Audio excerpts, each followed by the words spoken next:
Bueno, todos conocemos a alguien que tiene una de esas sonrisas serenas, educadas, perfectamente calculadas. Pero que si te fijas un poco, o sea, resulta evidente que esa sonrisa nunca llega a los ojos. Uf, sí.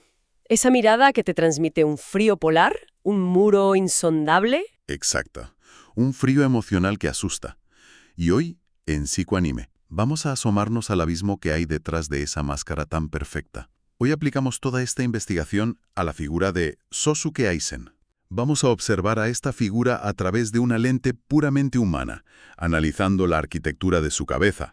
Queremos entender el mecanismo psicológico de alguien que tiene una inteligencia desbordante, pero que al final convierte esa brillantez en una prisión absoluta. Es que esa es la gran paradoja de hoy, fíjate. Tenemos a un individuo que parece dominar cada variable de su entorno, con una mente estratégica impecable, y sin embargo es el ser más solitario y desconectado de su propio universo. Totalmente. Y este planteamiento nos obliga a preguntarnos qué ocurre a nivel emocional cuando una persona mira el sistema que rige su mundo, ve que está profundamente defectuoso y decide que hay que sustituirlo por completo. Lo interesante de todo esto es que esa decisión no nace de un capricho destructivo. Revisando los apuntes sobre el desarrollo de su personalidad, salta a la vista que no disfruta del caos. Al contrario.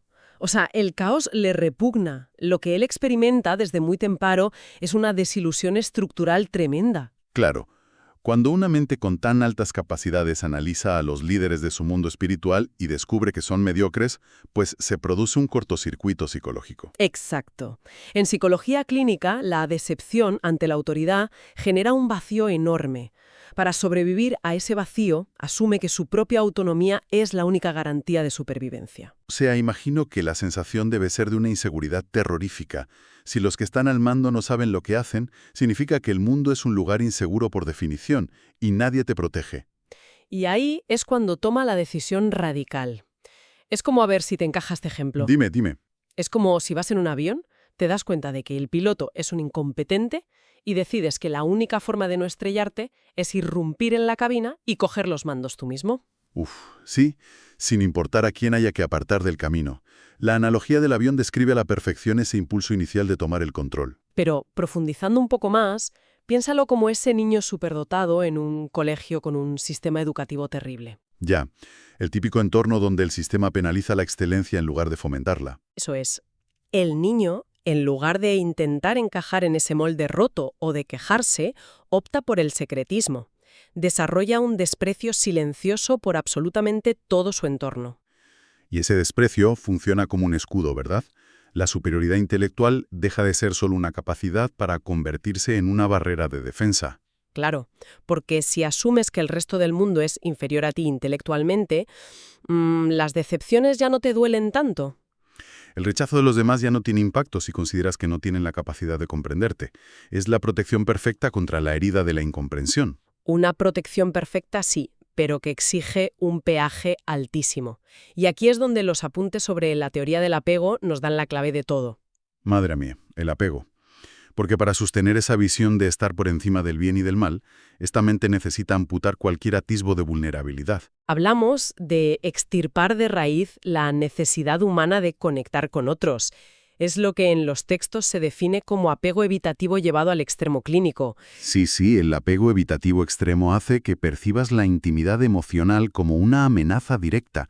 La vulnerabilidad es, un fallo crítico de seguridad. Como una brecha en tu sistema operativo que cualquier persona podría explotar para hacerte daño. Por eso trata a quienes le rodean con esa distancia tan gélida. Las personas dejan de ser individuos para él y se convierten en variables de una ecuación. O en piezas de ajedrez. Pero claro, llegar a ese punto requiere construir lo que llamamos un engaño vital. Porque, nadie nace siendo insensible. Ya, la mente tiene que fabricar una narrativa interna muy potente para poder justificar cómo manipula a su entorno. Una narrativa donde esa frialdad calculada se disfraza de superioridad moral. Se convence de que el sufrimiento ajeno es un daño colateral necesario. Un sacrificio inevitable para corregir un universo que está mal hecho. Y ese engaño vital es el muro de carga de su cabeza. Totalmente. porque si admite por un solo segundo que está utilizando a personas reales, la disonancia cognitiva lo destruiría por completo. El cerebro no podría soportar tanta culpa junta. Pero aquí quiero plantearte una duda, fíjate. A ver. Leyendo sobre estas defensas narcisistas, me cuesta muchísimo creer que el componente humano desaparezca del todo.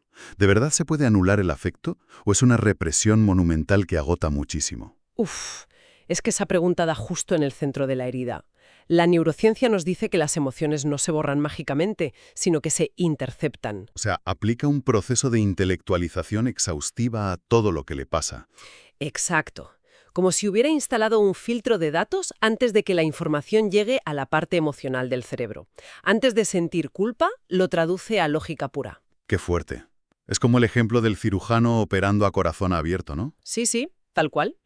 Si el cirujano ve al paciente como a un padre de familia con miedos, le tiemblan las manos. Para poder intervenir, tiene que ver solo vasos sanguíneos y un problema mecánico. Claro. La diferencia trágica aquí es que el cirujano, se quita la bata al llegar a casa y abraza a sus hijos. Eisen decide vivir con la bata puesta de forma permanente. Aplica esa asepsia emocional a cada maldito minuto de su existencia. Y el precio de vivir así es una soledad absolutamente atronadora. Porque cuanto más avanza en su plan, cuanto más se acerca a derrocar el sistema, más anchos se vuelven los muros de su quirófano mental. Y ahí entramos de lleno en la paradoja de la trascendencia. Buscar ese estado casi divino no te lleva a la luz, sino que te hunde en el aislamiento más frío. Los estudios sobre megalomanía que revisábamos antes apuntan justo a eso. El deseo de trascender no nace del ansia de poder, sino del miedo visceral a sufrir. Total. Elevarse por encima de todos funciona como un traje de aislamiento. Es una cámara hiperbárica emocional. Estás súper a salvo de que te hagan daño. Nadie puede tocarte, pero claro, tampoco puedes sentir el calor de otra persona. Estás aislado del mundo. Y además, esa megalomanía te exime de las obligaciones humanas. Porque, a ver, un dios no tiene que pedir perdón a nadie. Ni justificar sus actos, no necesita empatizar con los peones de su tablero. Al liberarse de esa responsabilidad afectiva, se deshumaniza por completo.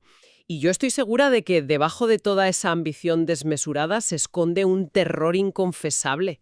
El miedo a ser ordinario. Exactamente. El pánico a ser una persona común y corriente. Porque ser ordinario implica estar sujeto a las mismas reglas, decepciones y pérdidas que todo el mundo. Y para alguien que se sintió tan desprotegido en sus inicios, Volver a ser un ciudadano de a pie es el equivalente a la muerte psicológica. prefiere la condena de vagar solo por las alturas antes que la vulnerabilidad de caminar por la calle respirando el mismo aire que los demás. Es una huida hacia adelante de manual. Su ambición, por muy grande que parezca, es en el fondo un mecanismo de evasión gigante. La evasión perfecta. Hasta que la realidad se impone.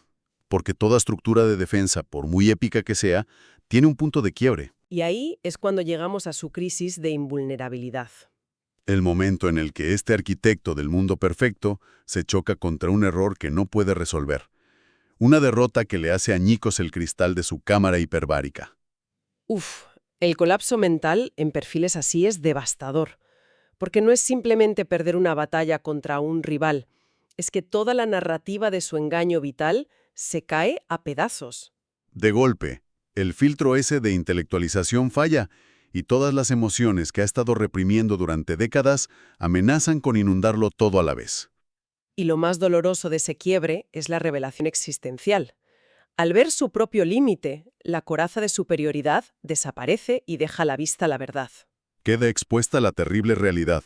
Su aislamiento extremo no era un sacrificio heroico e indispensable para alcanzar la trascendencia. ¿Qué va? Fue una simple elección cobarde, una retirada táctica disfrazada de evolución para no correr el riesgo de conectar con nadie. Fíjate que, dándole vueltas a ese momento de derrota, se me ocurre una posibilidad muy humana. A ver, cuéntame. Imagina en agotamiento brutal de sostener esa máscara de Dios perfecto todos los días sin un maldito segundo de descanso. ¿No crees que la derrota le trae en el fondo un alivio inmenso? Ostras, pues el concepto del alivio en el fracaso está súper documentado en psicología. Mantener la ilusión de control total gasta una energía mental que no nos podemos ni imaginar. Es como estar aguantando la respiración bajo el agua durante años y años. Y cuando por fin fallan las fuerzas y entra el agua en los pulmones, claro que hay dolor, pero también se acaba el esfuerzo sobrehumano de resistir. El colapso le permite soltar el peso. Al caer derrotado ya no tiene la obligación de ser invencible nunca más. Y en ese hueco que deja la omnipotencia al derrumbarse es cuando asoma su deseo más reprimido. Ese anhelo súper secreto de encontrar un igual, alguien que tenga la capacidad de comprender su mente sin que él tenga que simplificarse o fingir. Es la mayor tragedia del perfeccionismo narcisista. O sea, inviertes toda tu vida en construir un intelecto afiladísimo y una barrera impenetrable. Y cuando por fin buscas un espejo donde mirarte y ser comprendido, resulta que no queda nadie a tu alrededor capaz de devolverte el reflejo. ¡Qué fuerte! Es un análisis fascinante porque, aunque estamos hablando de alguien con motivaciones a escala cósmica, el núcleo de su herida es de andar por casa. Sí, nos refleja a nosotros mismos con una claridad que asusta bastante. Universales. Cambia la escala, claro, pero los mecanismos de defensa son idénticos en la ficción y en la vida real. Pensemos en cuántas veces, ante un rechazo laboral, una ruptura amorosa o un entorno súper hostil, nuestra reacción instintiva es exactamente la misma. Intelectualizar el daño para no sentirlo. Aparece esa vocecita interna que racionaliza la pérdida diciéndote que, bueno, el entorno era mediocre y que tú estás por encima de eso. Nos construimos nuestras propias paredes de cristal. Repetimos el mantra de yo es que no necesito a nadie y nos creemos que esa autosuficiencia extrema es sinónimo de ser muy fuertes. Claro, el engaño vital a pequeña escala.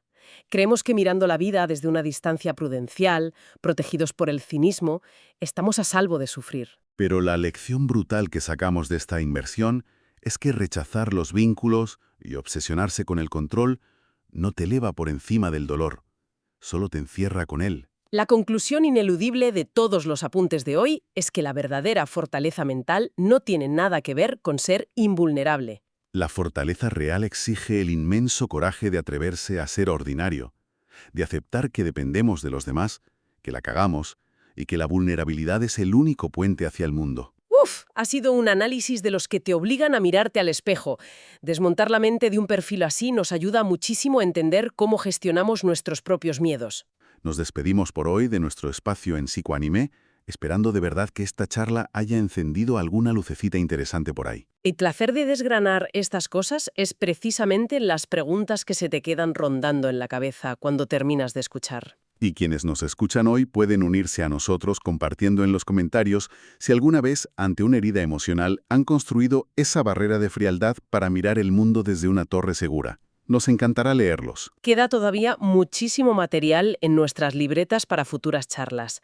La mente humana es un laberinto que nunca te acabas. Para cerrar nuestra cita de hoy, os propongo llevaros una última imagen. La próxima vez que os crucéis con alguien que tenga esa sonrisa inquebrantable, una armadura perfecta y que parezca no necesitar a nadie, merece la pena preguntarse qué tamaño tiene el vacío interior que están intentando proteger con semejante fortaleza.